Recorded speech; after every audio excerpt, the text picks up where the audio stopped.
Orang kan sering nanya ya sama gue, gimana sih caranya gue bisa bagi waktu antara kerjaan klinomik sama kerjaan lawyering gue. Ternyata guys, gue tuh gak ada apa-apanya dibanding Nadia Darmawan. Nadia ini juara banget sih asli. Kebayang gak sih, dia bangun warung nasi peda pelangi ini pas baru aja lahiran anak pertamanya. Masih kerja di kantoran, sambil kerja juga di kantor temennya di bidang creative agency, plus sambil S2 juga. Luar biasa banget kan?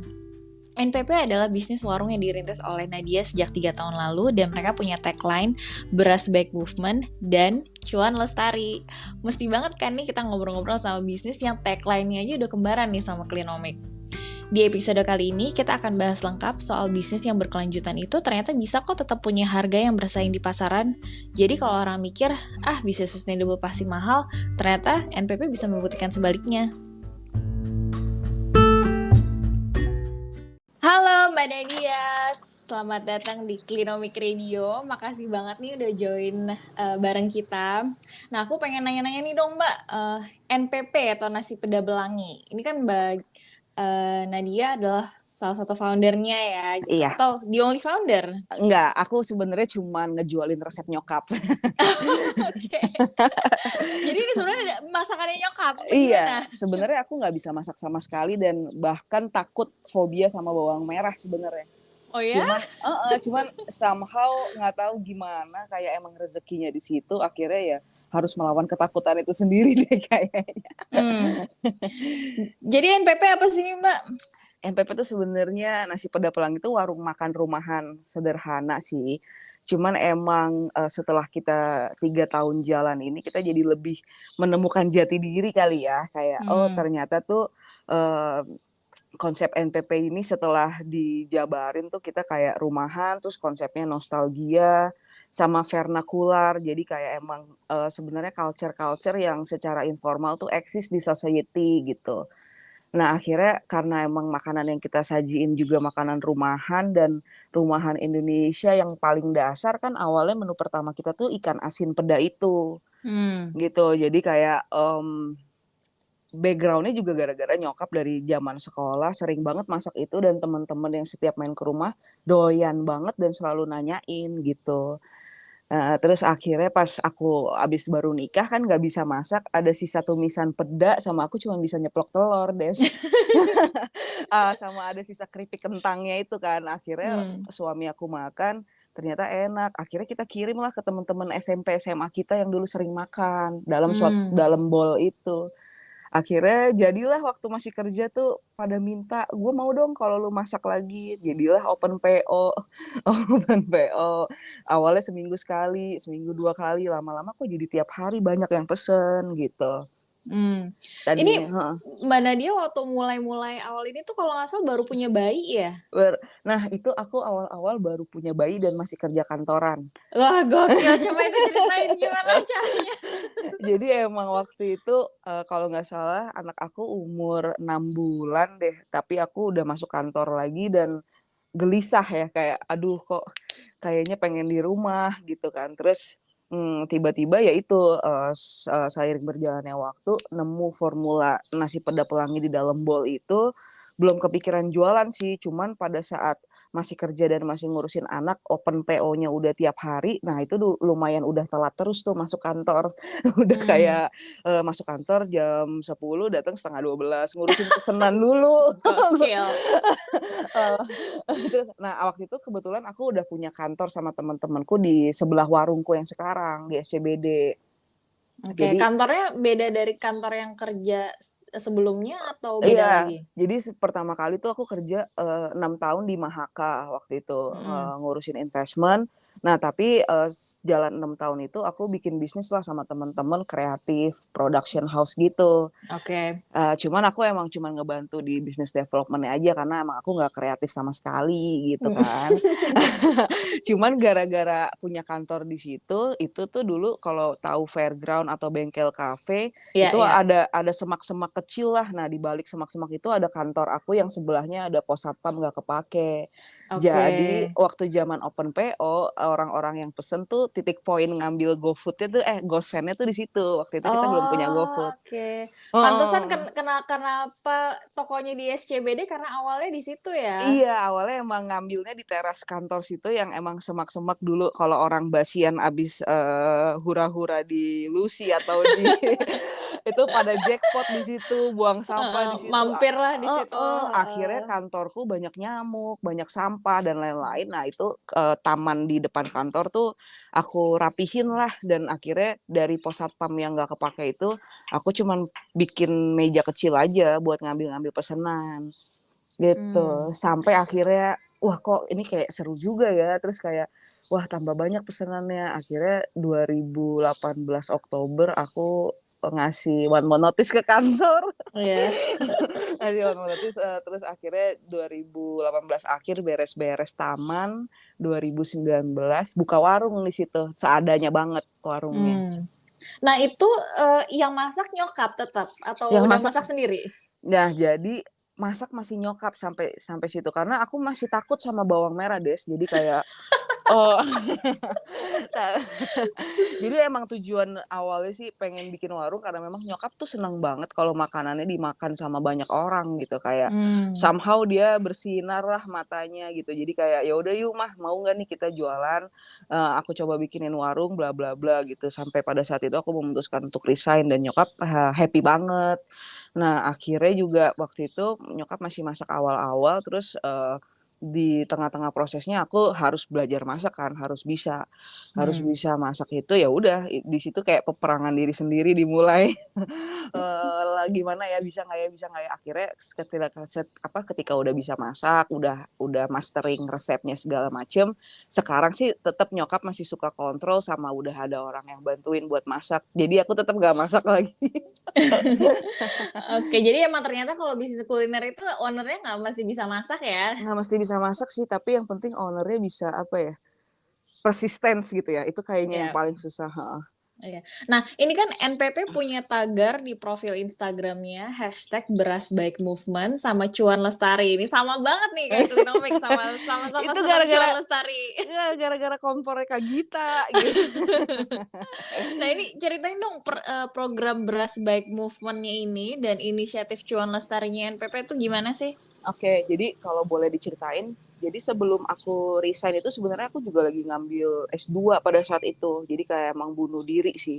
Wah, gokil Heeh. banget nih. Ini kayaknya harus ada sesi khusus deh untuk membagi tips productivity dari Mbak Nadia buat ngerjain bisnis sampingan, kerja di 2 kantor, ngurusin anak sama suami, plus S2, gokil.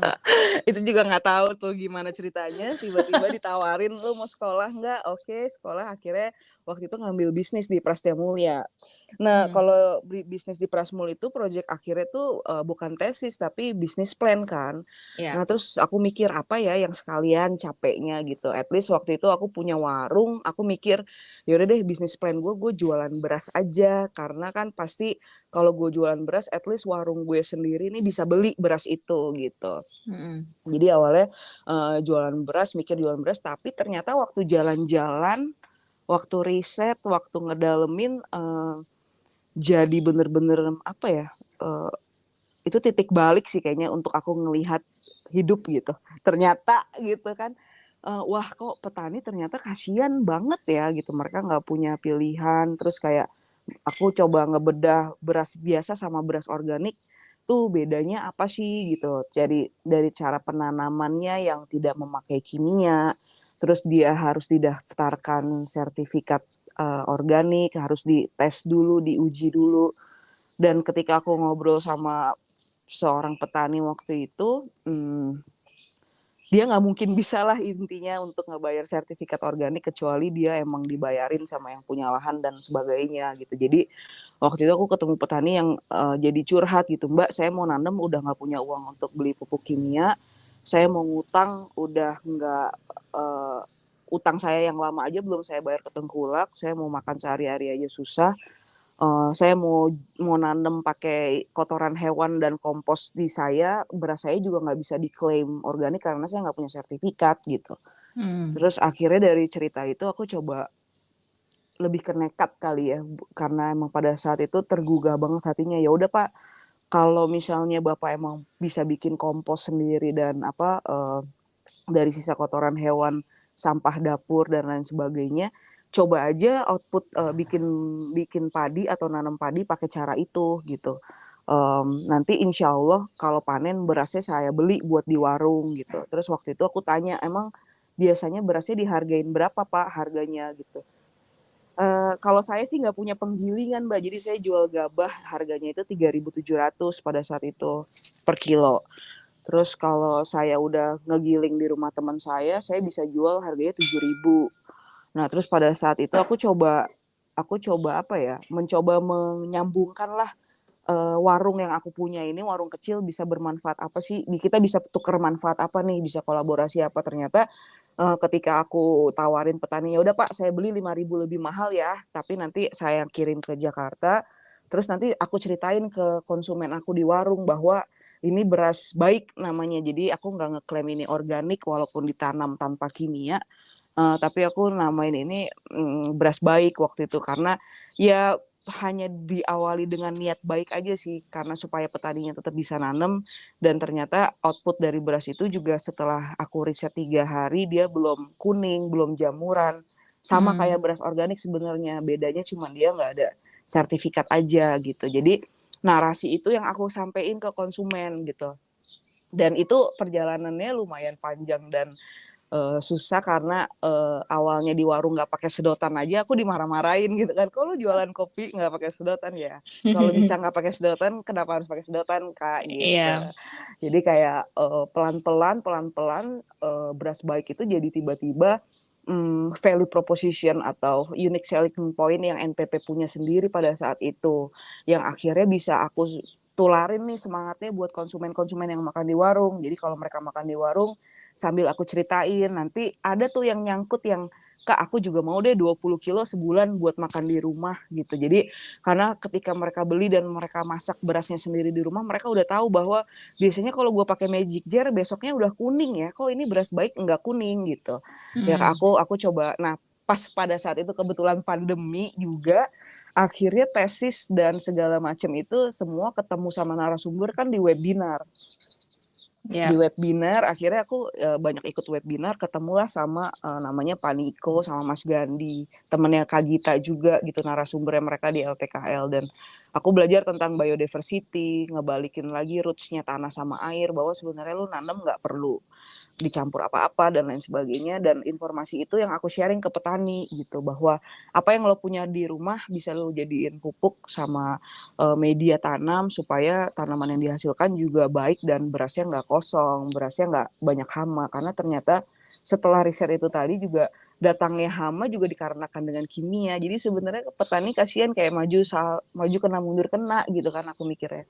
Nah, jadi kayak dari alur cerita itulah akhirnya sampai sekarang NPP mencoba untuk apa ya, menjalani Beras Baik Movement itu, dan emang pengennya ngajak UMKM yang lain untuk ikut juga yuk movement ini, karena kan lu beli beras di toko gitu ya, sama beli beras di petani sebenarnya harganya juga nggak terlalu beda jauh kok, tapi banyak cerita atau banyak manfaat yang sebenarnya sama-sama baik, nggak cuma buat konsumen tapi buat people sama profit sama planet juga gitu kan. Mhm. Gitu sih Kak ceritanya. Wah, keren-keren. Jadi sebenarnya emang kalau petani itu mereka tuh kendalanya karena kadang-kadang harus eh setor berasnya itu ke partai besar si tengkulak itu ya, dan itu harganya udah dipatok, tapi kayak dari tengkulak itu nanti ada tengkulak lain sampai baru akhirnya ke end customer Betul, yang kemudian mereka tuh nggak dapat manfaat di ujungnya itu gitu kan betul. karena udah dibagi-bagi ke orang. Nah, kalau ini kan berarti kayak lumayan direct source ya. Direct source. Jadi emang aku coba belajar dengan warung yang aku punya nih sama apa ya, hulu hilirnya kira-kira bisa dikolaborasiin kok, dan ternyata nggak usah rumit gitu. Jadi aku coba mempersimpel aja sih Kak sebenarnya, dalam arti kalau misalnya ongkos beras per kilo 2.000 terus aku beli ke petani 12.000, ya aku cuman bayar 14.000 kan. Tapi kalau aku Hmm. beli beras organik aku harus bayar berapa gitu. Dan kalau aku beli beras biasa, aku nggak tahu traceability-nya, beras itu Iya. impor kah atau siapa yang nanam, gimana yang nanam. Karena kejadiannya waktu aku ngejalanin Beras Baik Movement ini, sebelum puasa itu aku ke Jogja.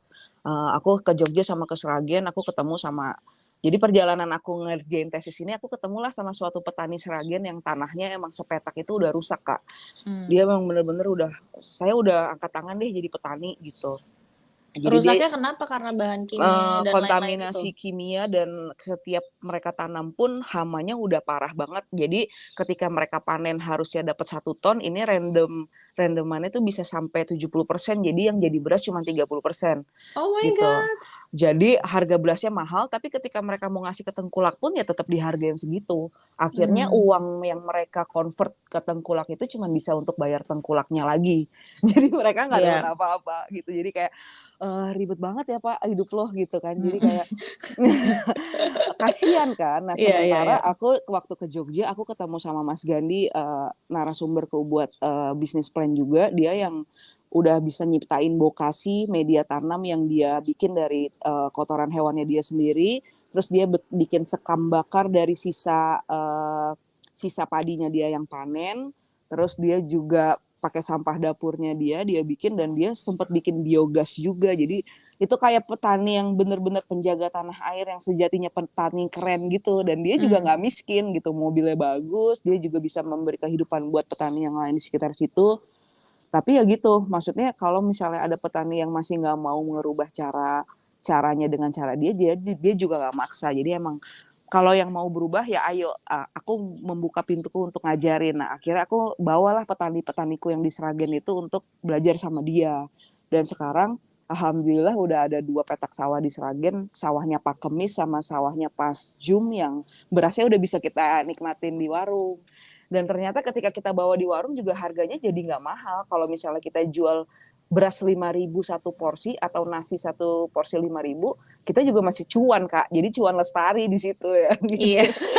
Mantap banget. Senang banget didengarnya ya, Mbak Nadia. Soalnya kadang-kadang kan orang tuh suka mikir ya, dan aku tuh sebenarnya salah satu alasan kenapa aku pengen ngejalanin si Clinomic Radio lagi, terus ketemu ngobrol sama teman-teman kayak Mbak Nadia gini, aku tuh sebenarnya pengen debunk gitu loh, the myth bahwa kalau produk yang sustainable atau brand yang sustainable, bisnis yang punya aspek berkelanjutan itu tuh kayak harus mahal, harga premium, Betul. ribet lah pokoknya. Tapi ternyata NPP itu kan masih comparable banget ya harganya di market gitu loh. Meskipun kalau misalnya tadi yang diceritain ini kan kayaknya additional cost, additional efforts gitu. Makanya orang tuh suka bikin ragu, tapi ternyata tuh bisa kan ya tetap Bisa. cuan dan Bisa. harga pun tetap bersaing gitu loh. Bener sih Kak. Jadi kalau ketika aku juga awalnya ngejalanin NPP itu nggak mikirin tentang brand sama sekali. Terus tapi waktu kemarin dapat rezeki dari ECF, aku akhirnya jadi harus ngebenahin branding. Makanya kemarin kita sempat rebranding kan, supaya brandnya itu bisa masuk ke konsumen, dan konsumen tuh jadi lebih bisa aware sama value yang sebenarnya mau di-deliver sama brand itu gitu. Jadi nggak harus eksklusif kok gitu. Bahkan kita di SCBD pun ngebikinnya tetap konsep warung rakyat gitu, yang emang mau supir yang lagi nganterin bosnya juga bisa makan di situ, atau bos yang punya kantor sekalipun juga tetap enjoy makan di situ gitu. Jadi emang apa ya Kak, kesejahteraannya jadinya lebih adil dan sosial, bahwa yang bisa makan beras organik ya bukan cuman orang kaya sih aku mikirnya. Dan harusnya petani itu sendiri lebih lebih sehat hidupnya, karena dia bisa makan berasnya dia sendiri, dan hidupnya dia juga harusnya bisa lebih enak karena berasnya juga dihargai lebih lebih pantas lah gitu. Ya, ya. Nah, ini kan NPP kok kemarin sempat listing di Santara kan, which is fintech startup yang untuk equity crowdfunding nih.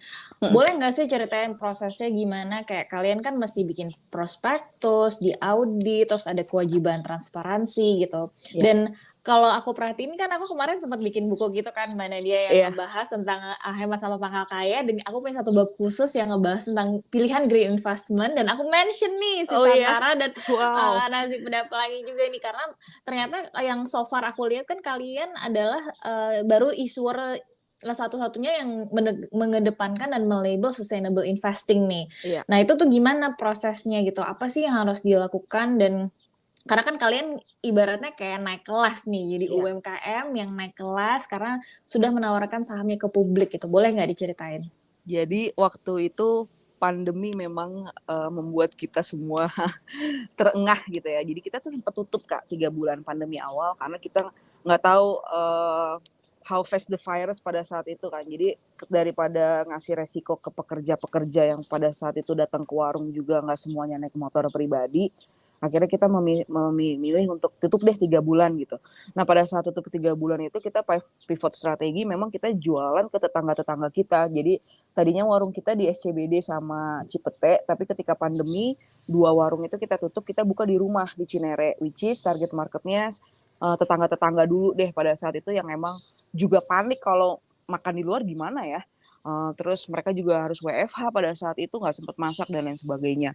Nah ketika pivot strategi kita jalani itu lumayan lah bisa ngamanin dapur lah, kita bisa tetap dapur bisa tetap ngebul. Cuman pada saat itu aku tahu ini nggak bakal bisa bertahan lama gitu kan, kita harus coba mikirin apa lagi yang bisa kita create di saat pandemi kayak gini. Nah waktu itu kebetulan beras baik ini waktu aku belajar juga karena dia sama-sama beras organik, maksudnya tidak ditanam dengan kimia, walaupun di tanahnya masih ada kontaminasi kimia ya Kak, tapi aku nggak bisa ngukur itu kan. Cuman yang di sini yang dinilai adalah semangat hijrahnya petani untuk bisa keluar dari sistem kimiawi lah intinya gitu, sama semangatnya konsumen untuk bisa nerima cerita itu dan pengen sama-sama berdampak untuk walaupun gue spend money nih, tapi gue tahu kok gue spend money-nya ada dampak di belakangnya gitu. Nah akhirnya waktu itu ketemu ngobrol-ngobrol sama temen yang emang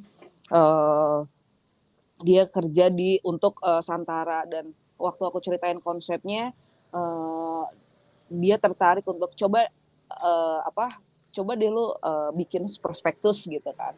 Nah karena waktu itu warung juga nggak buka, akhirnya cukup ada waktu untuk bikin prospektus. Terus kita kebetulan kalau laporan keuangan emang aku dari awal usaha karena background S1 accounting, aku udah pemisahan buku Kak. Jadi kayak Iya, pokoknya kalau dagang jangan pernah disamain sama rekening pribadi lah intinya gitu kan. iya. Nah jadi walaupun pada saat itu pembukuannya belum lengkap, tapi aku bisa nge-tracing dengan gampang lewat mutasi bank. Nah akhirnya kita rapi-rapi documentation apa segala macam, kita diaudit, kita divalidasi, kita divaluasi ulang. Nah tiba-tiba surprisingly value kita cukup bagus gitu pada saat itu. Nah akhirnya kita listing lah, kita bisa listing. Tapi kalau di Santara itu ketika listing belum tentu dapat duit, belum tentu Iya. full funding. Kayak harus ada 60 hari yang benar-benar kita meyakinkan si calon investor untuk ayo invest di kita. Nah pada saat itu aku benar-benar nggak punya sesuatu untuk ditonjolin. Aku bilang konsep kita ini, dan pada saat itu aku belum rebranding, jadi sebenarnya belum terlalu menarik lah secara brand gitu kan. Cuman emang benar-benar yang aku highlight di situ kita punya sistem sustainability point yang emang kita pegang teguh. Kita emang udah ngejalanin beras baik. Jadi aku bener-bener cerita, aku bener-bener memberikan narasi bahwa 5.000 yang kamu bayar di warung nasi Peda Pelangi, langsung aku bisa tahu dampaknya ke siapa, ke petani mana gitu. Dan ternyata dengan konsep sustainability itu ada irisan-irisan investor yang emang ternyata dia bukan cuman nyari cuan semata, tapi emang dia juga aware dan peduli sama kondisi bumi secara global pada saat ini gitu. Jadi ya ketemu sama orang-orang yang sefrekuensi yang akhirnya mau invest lah di situ. Nah ketika udah banyak yang invest yang emang ngerti sustainability, orang-orang yang nggak ngerti tuh jadi menikmati informasi yang kita kasih gitu. Jadi nanya, jadi tiba-tiba oh ternyata gini ya gitu, ternyata bisnis tuh bisa juga ya langsung dampak gitu, ternyata nggak harus ribet dan nggak harus eksklusif gitu. Tapi aku bener-bener ngedepanin kita nggak ada sertifikat sama sekali, yang kita bawa di sini emang hanya narasi, dan lewat itulah akhirnya walaupun kita berdarah-darah lah ya ibaratnya gitu, akhirnya di hari ke-50 kita bisa fully funding emang karena bener-bener kita meyakinkan orang bahwa apa yang kita lakukan di sini nggak hanya cuman profit semata sih gitu. Keren. Mudah-mudahan makin banyak ya yang ikutan listing nih kayak, Amin. NPP karena, aku tuh juga kan passionate banget sama green investment ya gitu. Jadi Iya, kayak, aku tuh juga pengen supaya makanya kalau misalnya, ketemu teman-teman yang punya bisnis lestari gitu-gitu tuh aku suka, "Ayo dong IPO," gitu. Semoga ya NPP nanti one day jadi IPO karena kayak, berharap banget nih kayak, stock market di Indonesia tuh juga makin banyak perusahaan-perusahaan, apa yang kepedulian lingkungan itu melantai di bursa gitu. Cuman kan memang IPO itu kan threshold-nya tinggi banget. Nah, iya, kayak listing di Santara, kayak iya, gini kan itu kayak bisa jadi bridging gitu iya, sampai akhirnya menuju ke sana, iya. gitu. Amin, Kak. Mmm Tapi emang sebenarnya, yang suka bikin aku gemes itu ya emang, eee, di satu sisi kitanya udah secara mati-matian konsisten untuk bisa memegang teguh value itu, tapi memang banyak juga investor yang terus nanyain cuannya langsung gitu.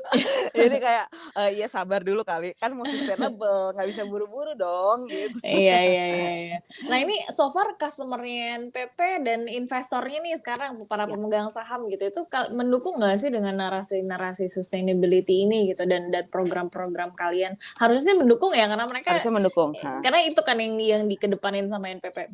betul, dan NPP juga pada saat rilis, sahamnya, kita juga harus tetap menjadi majority sih, Kak. Jadi memang kita nggak ngerilis saham kita lebih dari 50% gitu, supaya memang keputusan-keputusan yang diambil sama manajemen bisa lebih efektif dan taktis lah dalam, yang penting itu tetap dalam core atau batasan-batasan dan memegang teguh nilai-nilai sustainability itu tadi, gitu. Jadi sebenarnya investor lebih ke, ya doa-doa yang banyak aja supaya emang niat yang baik ini jadi leres buat semuanya gitu. Iya iya iya iya. Namanya bisnis jadi kayak orang tuh memang harus paham dulu ya, maksudnya yang kayak, kita tuh jadi di Clinomy kan kita juga selalu mengedepankan kan bisnis yang lestari kan. Iya, Tapi bisnis bisnis is business gitu. Jadi betul, kayak yang namanya bisnis memang harus, satu, pasti ada risiko, terus yang kedua kita harus ngejar cuan, karena kalau nggak betul, ngejar cuan bukan bisnis namanya, betul, ya itu kan? zakat namanya, Itu zakat atau non profit gitu misalnya. non profit NGO. Iya kan, atau NGO atau yayasan, beda lagi tuh Iya, nanti ceritanya gitu betul, kan. Jadi yang namanya bisnis tetap harus cuan gitu. Nah, cuman betul. gimana caranya kita cuannya itu yang lestari tadi. Nah, itu udah cocok banget deh nih si NPP. Nah, ke depannya aspek cuan lestari dan aspek, perkembangan yang berkelanjutan atau prinsip-prinsip berkelanjutan yang mau dikembangin nih Mhm, sama, NPP apa nih kira-kira? Karena kita selalu percaya kan there is always room for improvement yes. gitu. Nah itu kira-kira apa nih? Jadi sebenarnya, jadi proses NPP ini juga kalau aku boleh jujur ya, Kak, jadi aku juga background-nya accounting, terus kayak aku nggak pernah punya cita-cita even ngurusin warung gitu ya sekarang gitu. Cuman sekarang aku udah di sini nih dan kayak semakin aku ngedalamin sustainability, terus kayak kondisi bumi saat ini gitu, sebenarnya manusia yang butuh bumi loh, bukan sebaliknya gitu kan. Jadi kayak at least kita udah numpang di sini, napas juga selama ini gratis, sekarang disuruh tutup pakai masker juga kita udah paniknya kayak gini, at least apa ya, setiap tindakan konsumsi yang, konsumen ambil tuh aku pengen mempermudah si NPP tuh pengen bikin konsumen tuh jadi lebih mudah lagi untuk, oh spending di sini hati leres nih, oh spending di sini dan nggak cuma di NPP pengennya. Jadi aku tuh pengen Beras Baik Movement ini nantinya bisa dipakai sama UMKM-UMKM lainnya sih. Dan aku pengen banget mereka juga bisa join the movement ini dan nggak cuma beras, kita juga pengen ngembangin ini jadi komoditi baik, Kak. Jadi nggak cuma beras, tapi biasanya kan UMKM itu udah pasti yang dipakai tuh cabe, Iya. terus, ya kalau di NTP sendiri, bumbu-bumbu dapur. Nah Bawang kemarin merah bawang tadi. merah, bener. Nah kemarin itu, yang lucu kita habis jalan-jalan ke Cigombong. Cigombong tuh 1 jam dari sinilah. Nah, di sana tuh ada kayak pesantren yang udah nggak kepake sebenarnya dan pesantrennya juga udah hampir give up untuk ngurusin pesantrennya dan mereka kayak open collaboration, "Ayo kalau mau buat kebun di sini, kita happy banget." Nah, makanya sekarang tuh NPP lagi dalam proses ikhtiar untuk ngumpulin emang orang-orang yang jago untuk bikin kebun dan lain sebagainya untuk kita bisa belajar dan pengennya sih punya kebun cabai sendiri sedikit, punya kebun di dalam satu daerah yang sama supaya kita bisa uh, ngirim komoditi-komoditi baik itu ke warung kita di Jakarta. Dan karena aku pengalaman lagi nih Kak, kemarin waktu ke Cigombong aku ngobrol sama Pak Ustadznya, cabenya mereka baru dibeli sama Tengkulak 20.000 perak. Nah sementara di hari yang Sekilo. sama, sekilo, sementara di hari yang sama aku baru bayar invoice cabai merah itu 100.000 per kilo menjelang bulan puasa kemarin. 5 kali lipat 5 ya. kali lipat. Terus aku tanya, ini 80.000-nya kemana ya? Gitu. Sebenarnya kayak jadi pengen banget NTP sebenarnya kolaborasi atau gotong royong sama yang lain, sama mungkin sama Klinomik nanti atau sama Kak Gita, sama Mas Niko, Mas Gandhi semua untuk bikin kebun kecil yuk, dan nanti ada warung kecilnya di situ. Jadi kalau misalnya emang UMKM di Jakarta butuh komoditi-komoditi yang emang sering dipakai, ya kita bikin yuk komoditi baik yang emang jarak antarnya juga dari Jakarta cuma 1 jam, jadi nggak usah banyak karbon lagi lah gitu. Pengennya sih kayak gitu. Jadi ngurusin supply chain itu kita pengen juga ngumbangin di situ. Dan sama sebenarnya untuk produk developmentnya NPP lagi belajar biodiversity sih Kak. Jadi pengen ngebedah buku-buku sejarah makanan kayak Mustika Rasa dan lain sebagainya, karena memang di buku-buku itu makanan di Indonesia emang diwajibkan beraneka ragam, karena kita emang dari dulu nggak pernah boleh homogen atau makan beras semua atau makan apa satu macam semua, karena memang kalau kita yang aku pelajarin lagi sih ya tumbuhan yang lain itu kan bermanfaat untuk ekosistem yang lainnya juga gitu. Jadi pengen kadang-kadang nanti mungkin di Peda ada makanan Medan, makanan dari mana ya Jawa Timur, makanan dari suku misalnya di Papua yang emang bisa kita present jadi menu seasonal di warung supaya bisa lebih banyak diceritain lagi bahwa sebenarnya Tuhan tuh udah nyiptain atau Indonesia tuh sebenarnya udah paling subur, udah paling enak, udah paling banyak ragam makanannya. Ya kita sebagai manusia sebenarnya tinggal ngikutin caranya alam bekerja untuk bisa survive sih tanpa ngerusak alam itu sendiri.